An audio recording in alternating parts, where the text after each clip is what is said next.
நீங்கள் உங்கள் வாழ்க்கையில் எடுக்கும் முடிவுகள் உங்கள் அடையாளத்தை வலுப்படுத்தும் கருவிகளாக மாறும் என்பதை உணர்ந்தால், குடும்பமும் சமூகமும் தரும் திருமண அழுத்தம் உங்கள் மீது செலுத்தும் கட்டுப்பாடுகள் திடீரென நீங்க தொடங்கும்.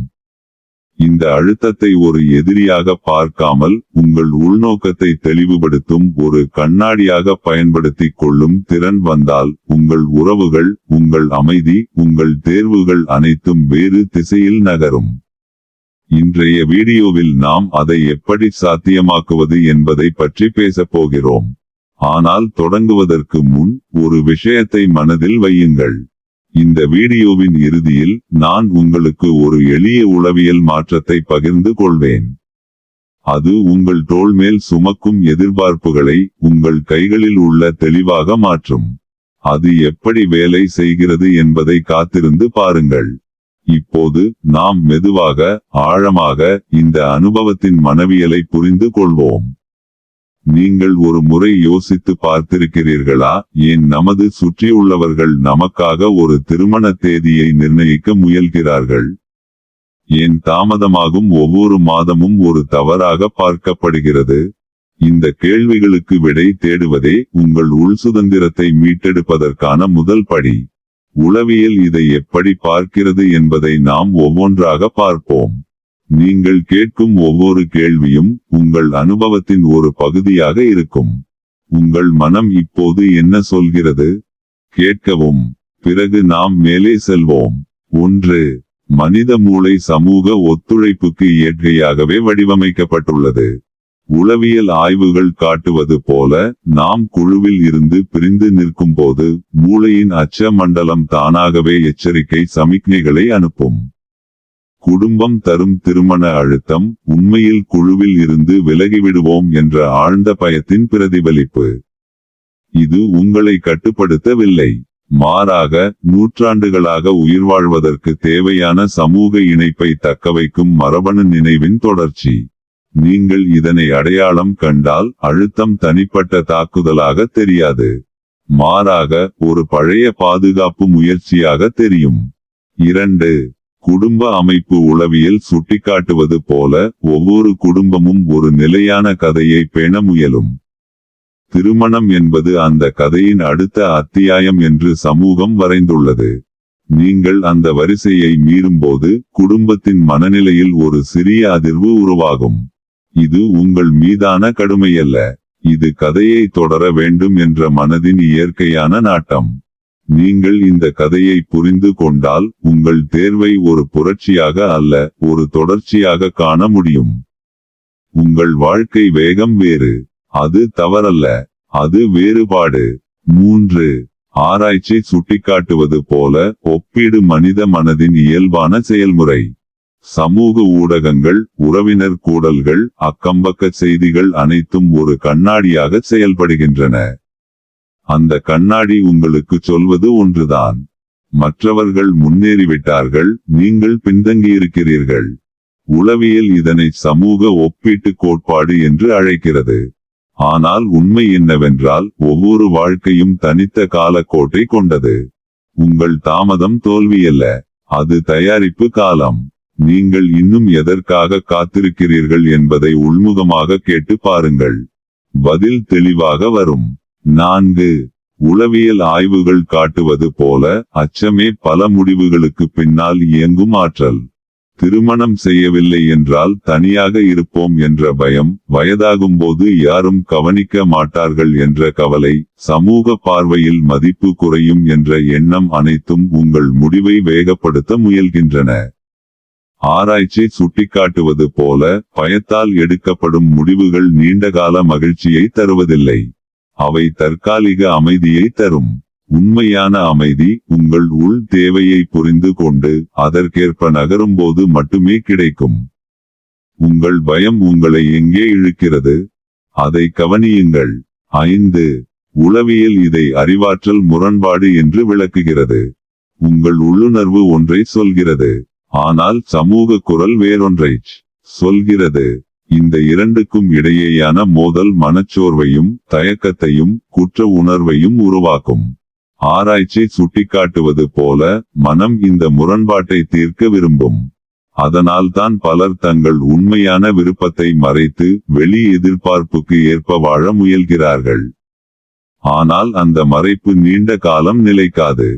உங்கள் உண்மையை ஒப்புக்கொள்வதே அந்த முரண்பாட்டை கரைக்கும்.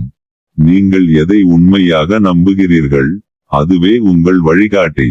6. குடும்ப மரபுகள். உளவியல் ஆய்வுகள் காட்டுவது போல ஒவ்வொரு தலைமுறையும் தங்கள் அனுபவங்களை அடுத்தவருக்கு கடத்துகின்றன. உங்கள் பெற்றோர் ஒரு குறிப்பிட்ட வயதில் திருமணம் செய்திருக்கலாம், அல்லது அவர்கள் அதை தவிர்த்திருக்கலாம். எப்படி இருந்தாலும் அவர்களின் பயங்கள், நம்பிக்கைகள், பாதுகாப்பு முறைகள் உங்கள் மீது மெல்லிய நூலாக பின்னப்படுகின்றன. ஆராய்ச்சி சுட்டிக்காட்டுவது போல தலைமுறை கடத்தல் என்பது உரையாடலில் மட்டுமல்ல, மௌனமான எதிர்பார்ப்புகளிலும் நிகழ்கிறது. நீங்கள் இந்த நூலை அடையாளம் கண்டால் அது உங்களை கட்டுப்படுத்தாது. மாறாக உங்கள் கதைக்கு இடமளிக்கும். உங்கள் குடும்பம் உங்களுக்கு எதை கற்பித்தது, உங்கள் வாழ்க்கை அதற்கு என்ன பதில் சொல்லப் போகிறது. 7. உளவியல் ஆய்வுகள் சுட்டிக்காட்டுவது போல தன்னாட்சி மற்றும் இணைப்பு ஆகிய இரண்டும் மனிதனுக்கு அவசியம். ஆனால் திருமண அழுத்தம் பெரும்பாலும் இணைப்பை மட்டுமே வலியுறுத்துகிறது. தன்னாட்சி மறக்கடிக்கப்படுகிறது. ஆராய்ச்சி காட்டுவது போல ஒருவரின் தன்னாட்சி உணர்வு பாதிக்கப்படும் போது மனநலம் சீரழியும். ஆனால் இணைப்பு இல்லாமலும் வாழ்க்கை முழுமை அடையாது. இரண்டிற்கும் இடையே சமநிலை தேவை. நீங்கள் தனியாக இருந்தாலும் உங்கள் தேர்வு உங்களுடையதாக இருக்க வேண்டும். உங்கள் சுதந்திரம் உங்கள் உறவை வலுப்படுத்தும். உங்கள் உறவு உங்கள் சுதந்திரத்தை அழிக்கக்கூடாது. இந்த சமநிலையை நீங்கள் எப்படி உருவாக்குவீர்கள். 8. ஆராய்ச்சி சுட்டிக்காட்டுவது போல சமூக பார்வை ஒரு கண்ணுக்கு தெரியாத எடையாக செயல்படுகிறது. நாம் யாராக இருக்க வேண்டும் என்பதை சமூகம் முன்பே வரைந்துள்ளது. திருமணம் என்பது அந்த வரைபடத்தின் ஒரு முக்கிய புள்ளி. ஆனால் உளவியல் கூறுவது என்னவென்றால், வெளி மதிப்பீட்டை உள் மதிப்பீடாக மாற்றும் மனநிலைதான் மகிழ்ச்சியை தடுக்கிறது. நீங்கள் சமூகத்தின் மதிப்பெண்ணை உங்கள் வாழ்க்கையின் அளவீடாக மாற்றும்போது உங்கள் உள்குரல் மெல்லியதாகிவிடும். ஆராய்ச்சி காட்டுவது போல உள் கட்டுப்பாட்டு மையம் கொண்டவர்கள் வாழ்க்கை நெருக்கடிகளை சிறப்பாக சமாளிக்கிறார்கள். உங்கள் மதிப்பீடு உங்கள் கையில் இருக்கிறதா, இல்லை வேறொருவர் கையில் விட்டுவிட்டீர்களா. 9. உளவியல் ஆய்வுகள் சுட்டிக்காட்டுவது போல முடிவு சோர்வு என்பது நவீன வாழ்க்கையின் மறைமுக சுமை. திருமணம் குறித்த தொடர்ச்சியான கேள்விகள், எப்போது செய்வீர்கள், யாரை தேர்வு செய்வீர்கள், என்ன திட்டம், என்ன பதில் என்ற அலைகள் மனதை சோர்வடைய செய்கின்றன. ஆராய்ச்சி காட்டுவது போல மனதின் முடிவு எடுக்கும் திறன் வரம்புடையது. தொடர் அழுத்தம் அதை வெறுமனே ஆக்கும். அந்த நேரத்தில் எடுக்கப்படும் முடிவுகள் பெரும்பாலும் பாதுகாப்புக்காக எடுக்கப்படும் முடிவுகளாகவே இருக்கும். நீங்கள் இந்த சோர்வை அடையாளம் காணும்போது உங்கள் மனதிற்கு ஓய்வு அளிப்பது அவசியம். அவசரம் தேவையில்லை, தெளிவு தேவை. உங்கள் மனம் இப்போது ஓய்வு எடுக்கிறதா, இல்லை தொடர்ந்து பதிலளித்து கொண்டிருக்கிறதா. 10. ஆராய்ச்சி சுட்டிக்காட்டுவது போல உறவுகளில் எதிர்பார்ப்புகள் உருவாகும் விதம் பெரும்பாலும் நாம் கற்பனை செய்யும் எதிர்காலத்தை சார்ந்துள்ளது. திருமணம் என்பது ஒரு புதிய வாழ்க்கை, ஒரு நிலையான அமைதி, ஒரு முழுமை என்று சமூகம் கற்பித்துள்ளது. ஆனால் உளவியல் ஆய்வுகள் காட்டுவது என்னவென்றால், உறவுகள் முழுமையாக்குவதில்லை, அவை முழுமை கொண்டவர்கள் சந்திக்கும் இடங்களாகவே இருக்கின்றன. நீங்கள் உங்களை முழுமைப்படுத்திக் கொள்ளாமல் ஒரு உறவை தேடும்போது அந்த உறவும் சுமையாக மாறும். உங்கள் எதிர்பார்ப்புகள் உண்மையா, அல்லது அவை சமூக கதையின் பிரதிகள் மட்டுமா. உங்கள் உள்ளுணர்வு சொல்லும் உண்மை என்ன. 11. உளவியல் ஆய்வுகள் சுட்டிக்காட்டுவது போல எல்லைகள் என்பவை வன்முறை அல்ல, அவை அன்பின் வடிவம். குடும்பம் தரும் அழுத்தத்தை நாம் பெரும்பாலும் மரியாதை இல்லாத செயலாக பார்க்கிறோம். ஆராய்ச்சி காட்டுவது போல எல்லைகள் வரையப்படும்போதுதான் உறவுகள் ஆரோக்கியமாக வளர்கின்றன. நீங்கள் இல்லை என்று சொல்ல தெரியாதவரை நீங்கள் ஆம் என்று சொன்னதற்கும் மதிப்பு இருக்காது. உங்கள் எல்லைகளை மென்மையாக, தெளிவாக, நிலையாக வரையறுப்பது சுயநலம் அல்ல, அது சுய பாதுகாப்பு. அது உறவுகளை காக்கும் கவசம். நீங்கள் உங்கள் எல்லையை எப்படி சொல்கிறீர்கள்? அது பயமா அல்லது தெளிவா? 12 ஆராய்ச்சி சுட்டிக்காட்டுவது போல மன உணர்ச்சி ஒழுங்குமுறை அழுத்த காலங்களில் சோதிக்கப்படுகிறது. திருமண அழுத்தம் ஒரு தொடர்ச்சியான உணர்ச்சிச் சூழலை உருவாக்குகிறது. கோபம், குற்ற உணர்வு, கவலை, தனிமை, எதிர்பார்ப்பு, ஏமாற்றம் இவை அனைத்தும் ஒரே நேரத்தில் செயல்படும். உளவியல் ஆய்வுகள் காட்டுவது என்னவென்றால், உணர்ச்சிகளை ஒதுக்கி வைப்பது அவற்றை வலுப்படுத்தும்.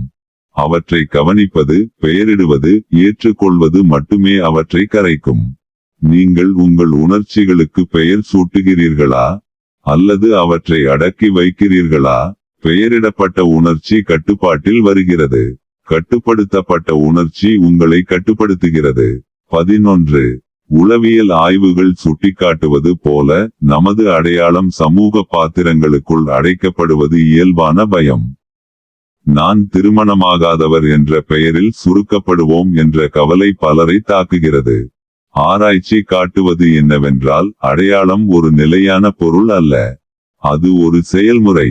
நீங்கள் யார் என்பது உங்கள் திருமண நிலையை சார்ந்ததல்ல. அது உங்கள் மதிப்புகள், உங்கள் செயல்பாடுகள், உங்கள் தெரிவுகள், உங்கள் வளர்ச்சி ஆகியவற்றை சார்ந்தது. நீங்கள் உங்கள் அடையாளத்தை ஒரு சொல்லுக்குள் அடைக்காமல் ஒரு பயணமாக பார்க்கும்போது அழுத்தம் தானாகவே குறையும். உங்கள் அடையாளம் என்ன? அது உங்கள் கதையில் எப்படி நகர்கிறது? 14 ஆராய்ச்சி சுட்டிக்காட்டுவது போல தாமதமாகும் ஒவ்வொரு காலமும் உங்கள் உள் தயாரிப்பு காலமாக மாறும் வாய்ப்பு உண்டு. திருமணம் என்பது இறுதி நிலை அல்ல.